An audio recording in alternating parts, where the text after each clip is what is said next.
You need to connect before you correct. So that's exactly what I did. I connected with him. We calmed down. 5 minutes, he was happy, and then I addressed the behavior. Hello and welcome to Demystifying Child's Play. I'm Ruth Vercoe, and today I have Sarah from We Are Equal joining me on the podcast.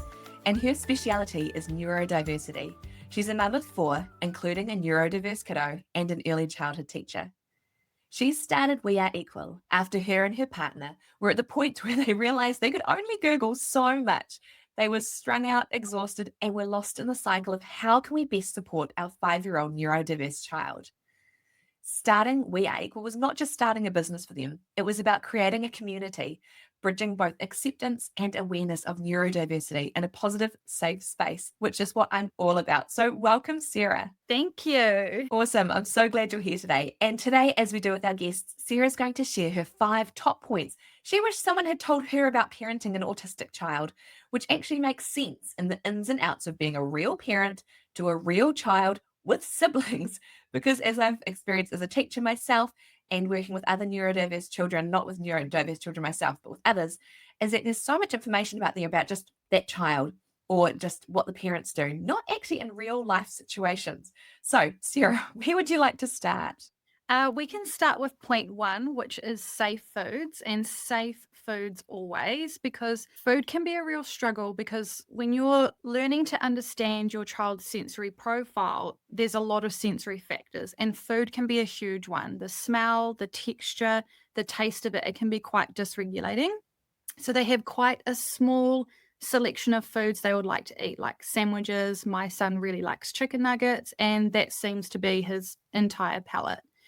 And for years, I really, really pushed myself to try and get him to eat, what neurotypical people would eat. And I just couldn't understand why he wouldn't eat normal foods. And it was one of my biggest struggles until I learned that if it's a safe food, their tummy is full, their nervous system is regulated. And at the end of the day, that's all that matters.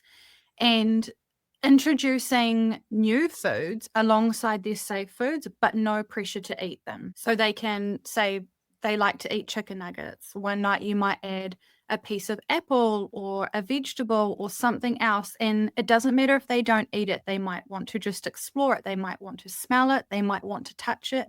And it takes quite a few times for them to get used to it. So just keep offering it. Like I said, it doesn't matter if they don't eat it. It's just offering that exploration for them to, explore their senses through food. But at the end of the day, if they want to live off Marmite sandwiches, it's totally fine. Just pick your battles. It's their safe food. And if they eat, then that's a win, right? I think that's so right. I think just what you said about having a full tummy and just having their nervous system regulated is so key, because I know with my own boys, if they are hungry, they are cranky. It's so hard to have conversations with them. They don't play very nicely. They just get really upset really easily.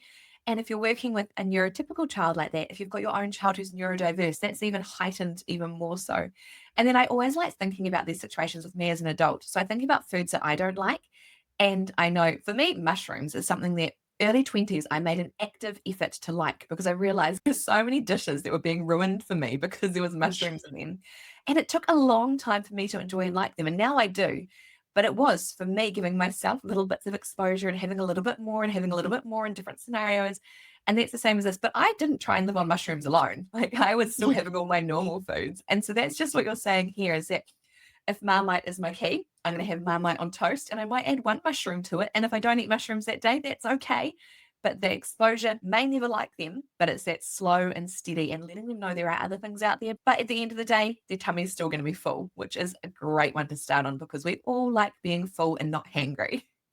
Absolutely. And we need to remember that they are children and they're still learning, and they don't quite understand, say, their sensory profile themselves. So we have to, role model that to them. We have to help them explore. So instead of being like, oh, you have to eat that, while their reaction, their nervous system reaction is going to be like, I don't think so.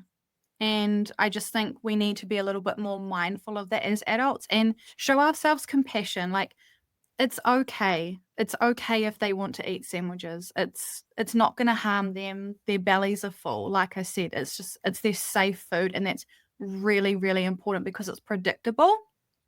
Neurodiverse individuals thrive off predictability. So if you're just gonna be unpredictable, it's gonna throw them, and it's not gonna end well. So just keeping things predictable and communicating that with them, like tonight we are going to have nuggets, but I might put a piece of broccoli next to your nugget. You don't have to eat it, but I'm just going to put it there if you want to maybe give it a sniff or you want to touch it. It's okay. There's no pressure. I love that. And I love the thought of just giving yourself a bit of grace. And I think about this for others as well. If you don't have a neurodiverse child yourself, but you've got friends with kiddos, or you know some kiddos at daycare, or you're in some situation where there is food shared, making sure you've really got that judgmental lens off, that you're not thinking, oh my goodness, we've been out with this mum 3 days in a row and he's had Marmite sandwiches 3 days in a row. My kids would do that anyway, to be honest. But actually knowing, they're navigating things that you're not. And what we're doing is we're having kids with full tummies. And so then they can actually not worry about that side of their nervous system and their hungry tummy, and they can focus on other things. It will be as equally hard for them. So following on from that, point number 1 is safe food always. What's your point number 2? Socializing. So my biggest thing, and a lot of parents are just people in general have this idea that children need to socialize. Now, as a teacher, I agree with that. There is a lot of benefits from, social play, social interactions, and just being social. But when you're neurodiverse, everything is louder. And I just think that it's going to create more pressure because pushing them out of their comfort zone is only going to give them more anxiety, which is going to create trauma. And it's just going to push them back more. It's not going to make them want to, oh, I went to the park today and I loved it, because they mask. They mask with things that they don't want to do, but they kind of have to do. For example, people say to me, oh, you need to get out of the house more. You need to take him to the park. You need to do this. You need to do that. Every time I do, it is a nightmare. We go out, he masks, we come home, meltdown. He's comfortable at home. It's his safe place. It's where he feels regulated. And for my son, his profile is quite high. Clothing is a huge trigger. So he likes to be under a blanket with no clothes on. Obviously, he'll wear clothes to school, and if we have to go out. But again, it's just doing what works for their nervous system. And I just think that pushing them socially shouldn't be the standard for neurodiverse children, because it's not helping them, it's harming them. I think that's so good to remember, is just actually giving, again, I think grace is going to be the key word here, just giving yourself a bit of grace. And actually, you know your child the best. You are the mum, you are the family, and you know what your child needs and what they don't need. And sometimes they just need that time under that blanket where they can enclose themselves, which brings us to schemas with the enclosure and the enveloping, where that's their safe place and that's the sensory input they need right then. And so actually allowing them to do that. And there might be something really big that's happening in the day. And so you might have to work towards that. Then coming home and just actually going, you know what, all else is off the cards for the afternoon, and that is okay. What I really like is, as we said at the start, real parents with real kids with real siblings. And so it's actually just thinking about life as it goes. But you've also got that teacher hat on as well. So you've got all that study and experience and expertise working with other kids and families. And then you've got that real lived experience yourself, because it's so different having that head knowledge and that knowledge of working with other kids compared to having one in your own roof who you're trying to feed broccoli to and trying to get to bath at night. So it's great having you on here with those 2 lived experiences. So number 1, safe food always. Number 2, they don't need to socialize more to build more confidence. What would number 3 be?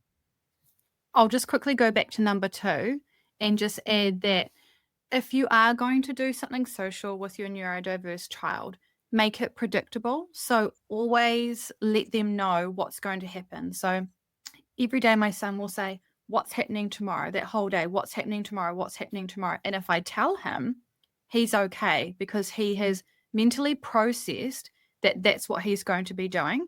But if I went out right now and said, oh, we're going to go and do this, it would just completely throw him, because he didn't know it was going to happen, and he needs that time to, like I said, process what's going to happen next. So predictability and routine is absolutely key. It will make your life so much easier. And I think that goes hand in hand, neurodiverse and neurotypical children as well, especially with the ones that are under 5.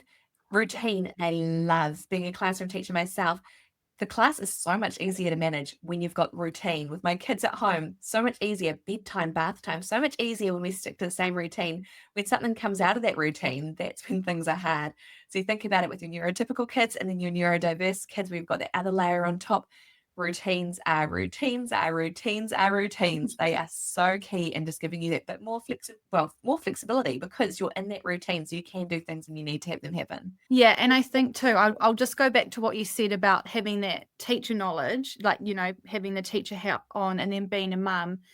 That's a really hard one because I did my studies and became qualified before I had my son.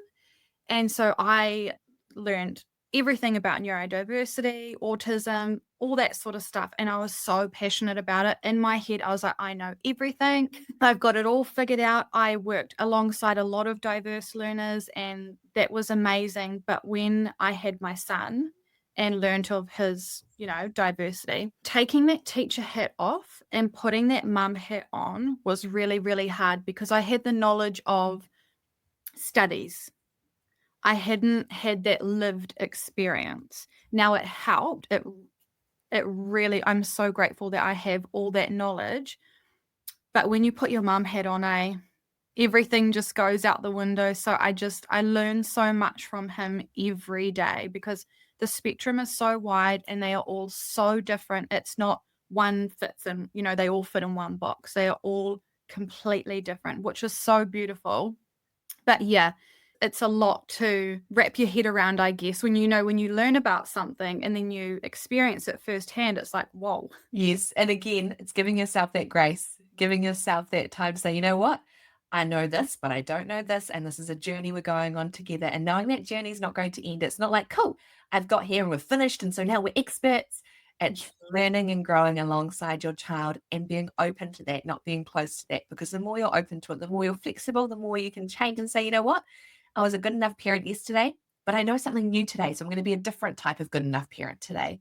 And Yeah. so you're just doing that good enough every day and just being the best you can. And some days will be hard and some days will be easier, but you're just doing your best with what you have and what energy you have. Because if you haven't had much sleep, things are so much harder. You might need that Yeah. bit more chocolate during the day. Yeah. Okay, so where would you go to next? Stimming. I did not know what stimming was or that it was a thing. So my son, even like when I look way back to when he was a baby, there was all these, quirky little things that he did. And as he grew older, I started noticing more and more and more. And a lot of teachers that were teaching him alongside me, we all picked it up. And, he did the typical, they walk around on their tippy toes and they clap and they flap their hands and they do lots of little things. And I always just thought, and I would try and stop it. I was like, don't do that, don't do that. And then it made him stim so severely that he picked his skin. So he literally looked like he'd like scraped himself on the road, fallen off his bike. And he would just sit there and pick and pick and pick. And I would just stop him. I would do anything. I was bribing him. I was putting plasters on it. It would drive me mental. I went to the doctors and they were like, they started saying things to me, what's happened in his childhood. Has there been any trauma, for him to be doing that? No one could pinpoint it until I met my occupational therapist and she explained to me what stimming was and, the severity of it, how to somehow control it and understand it. And it literally broke my heart because for all these years, that's how he was trying to regulate himself. And I was stopping it because it wasn't socially acceptable what he was doing. In my eyes, I didn't understand. And then, as I said, the stimming got worse and worse and worse. And then once I understood it and found resources to help him stim in a safe way, it's created a whole new world. It's so great having now this newfound knowledge to be able to run with and trying to take off that lens and that thing of this is not socially acceptable. You're embarrassing me. Because as adults and as families, we kind of have this ideal of what our family is going to look like. As adults, this is how we hold ourselves. This is how children hold themselves. And you're not doing that. And that's not right. And I need to conform you to that box. But actually saying, you are you are unique. And this is what you need right now. I'm not going to be embarrassed for you because this is who you are. You're amazing. You're a person in your own right, and this is what you do. And so having that journey is so important to understanding and realizing, and just makes me so sad knowing it took so long and so many people to actually realize this is what it is. It is his normal. It's not abnormal. It's not something that needs to be completely fixed or cured or healed. It's actually part of him knowing himself and his body and being able to regulate. So having those strategies around it, which is key, as you're saying, but also knowing, you know what? This is him and we're going to let him do him because it's actually okay. And it's my persona that's getting embarrassed. So I need to work on my own internalization of it. Yeah, it's a big pill to swallow when you realize, because like I said, I had no idea and I just thought, well, you can't be doing that. For example, we were at daycare, and if you think about the texture of sand, sensory overload. He would go outside, he would strip off naked in front of 60 children and all his teachers, and he would hop in the sandpit and we would all run and put his clothes back on. No, you can't do that. You know, and we just keep thinking, why is he doing that? And we were at a birthday party and they had a sandpit. And I said to my partner, I said, he's gonna strip all his clothes off and he's gonna go and jump. And he did. And I was like, okay, we can't do that. And then, he would become very dysregulated. He would get very upset. And then we would pretty much have to leave wherever we were when he did that. So again, giving yourself grace and finding those places that you can go where they can stim and be accepted for it. So I have a friend and she's got a little sandpit, and we go around there and he will strip off and he will play and we sit there and we drink our coffees because he's not harming anyone. It's just how he's processing what's happening and what he's exploring, and his clothes while he's in the sand is just too much. And that's okay. And we understand that now. So we just have a little giggle when he does his little things. We're like, okay, he's happy. Like, and our family understand it. We're like, he might strip off. He's not going to eat that for dinner, but he's fine. Just leave him alone. And we can all enjoy ourselves, especially him. It's made life a lot easier. I think that's so important. Just your last thing you said, it's made life so much easier. It's leaning into your child's differences. It's leaning into what your child needs rather than trying to fight against it all the time. So you've shared some amazing points so far. So number one was safe foods always. Number two is they don't need to socialize more to build confidence. Home time is 100% okay. Point number three was stimming. So what would point number four be? I wanted to talk about affection. So this is probably the hardest one, because from a very young age and even now, again, learning about his sensory profile and sensory inputs, and touch is a huge thing. So, with your children, you want to cuddle them, you want to snuggle with them, you want to kiss them, you want to play, all that sort of stuff. And he can't bear the thought of being touched. So as a mother, I have an older daughter and then him, and then he's got two little siblings. And it's definitely a me problem, because it breaks me that I can't give him that affection that I give to the others, but it's not personal. And that's what I've learned. He still loves me. Your child still loves you. It's not that they don't love you. It's not that they don't want to be, loved by you. It's just that can be too much for their nervous system and how they process things. So if they're regulated, what I have noticed is that if my son is regulated and we are at home and it's calm, he will come up to me and he'll cuddle me. And I soak in every second of that, because it does not happen often. But for example, if a family member arrives or we go somewhere and family are there, what's the first reaction? Come and give me a hug. Come and give me a kiss. And he will just run in the other direction. And I've had to explain to our family, oh, he never gives me a hug, or why won't he give me a hug? And I'm like, he does love you. He just doesn't want to hug you. And it's not personal. It's not that he doesn't want to. It's too much. Does that make sense? That 100% makes sense. And I think this, from a safety perspective, with my children as well, they don't always want to give people hugs and kisses. And so what we often say, if someone arrives or someone leaves and they're doing that, oh, can I have a cuddle before you go? I'll say, hey, how would you like to say goodbye to them? Do you want to give them a high five? Do you want to give them a hug? Do you just want to look at them and smile and give them some different options of what they can do? Sometimes they will run away as well. And then again, explain to them, it's not because they haven't enjoyed their time. It's just because sometimes it's hard for people to leave or hard for people to come. But actually, again, knowing your child, knowing what's safe, and knowing how they interact and front footing it with your family and friends, as you're saying, letting them know, hey, this is actually normal for our child and we are okay with it. I guess them not being okay with it is their own problem. It's for us to know our children and look after our children first.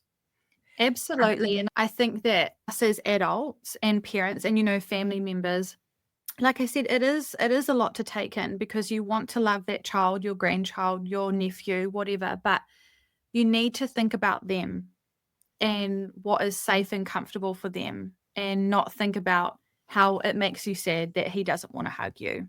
You have to think about the child, and like you said, I love what you just said about giving them options about how they're going to say goodbye. We have this little thing that, 5 minutes before we leave or a family member's about to leave, we just remind him, we say, "Okay, grandma's going to go now, grandma's going in a minute," and then it gives him a few minutes to process it, and he will either get up and say goodbye or he'll completely ignore the fact, and it's taken a few years, but now family members will be like, "Okay, see you later." Maybe give him a little tap on the shoulder, but it's just trying to get everyone to understand, which again is also really, really hard because they are unique and we just want them to be happy, and you're just constantly fighting and advocating for them, and I just wish it was easier that everyone would just let them be.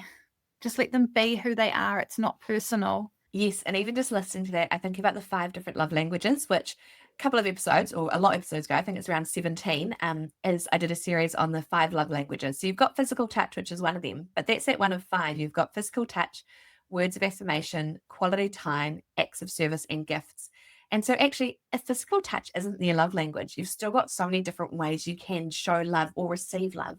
And so once you think about different ways of giving and receiving love, you can do so many different ways to show your child you love them. And you may realize as well when you're looking at them, oh, they're not giving me that hug, but actually they're wanting to spend quality time with me. And that's the way of showing love. Or they're always bringing me a flower, and that's their way of showing love. So Yeah. once you think about the different ways of showing love and receiving love, it can open up so many different doors. Absolutely, and just respecting those boundaries. I think a lot of people, still think there's this whole stigma around children are children, but they deserve respect too. We need to listen to them, we need to understand them, and we have to respect them because this is laying their foundation for life, and what they learn now is going to carry them. And if they learn that they are respected and that their voice matters, they will carry that. So, yeah, it's really, really important to just look at yourself in the mirror and say, hey, this is a me problem. I need to respect who he is. And I think what you're saying about respect probably leads quite well into your last point. So we'll just recap though. You've said that safe foods always, that they do not need to socialize more to build more confidence. We've talked about stimming, we've talked about affection. So what would your fifth point be? Punishment. So this is a probably the biggest pill to swallow because behavior is communication. So in my eyes, this is my opinion, there's no such thing as bad behavior. If a child is behaving in an unacceptable way, they are trying to communicate with you. There is an unmet need. So you need to look at the behavior and think, what is my child trying to tell me? So, perfect example, my son was going to get a haircut and my mum was going to take him. And I had told him 3 days prior to that, I said, you're going to get a haircut and mama's going to take you. And he was like, okay, we prepped him.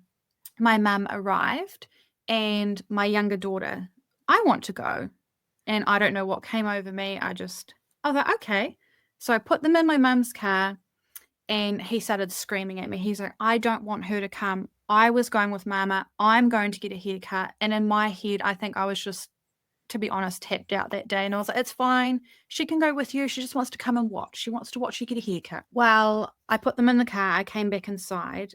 And from the other side of my house, I could hear this horrific screaming. So I went to the door and he's at the door.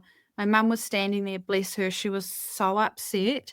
And he had climbed out of his car seat. They hadn't got to the road yet. He had climbed out of his car seat and he was attacking himself. He was saying very inappropriate things to her.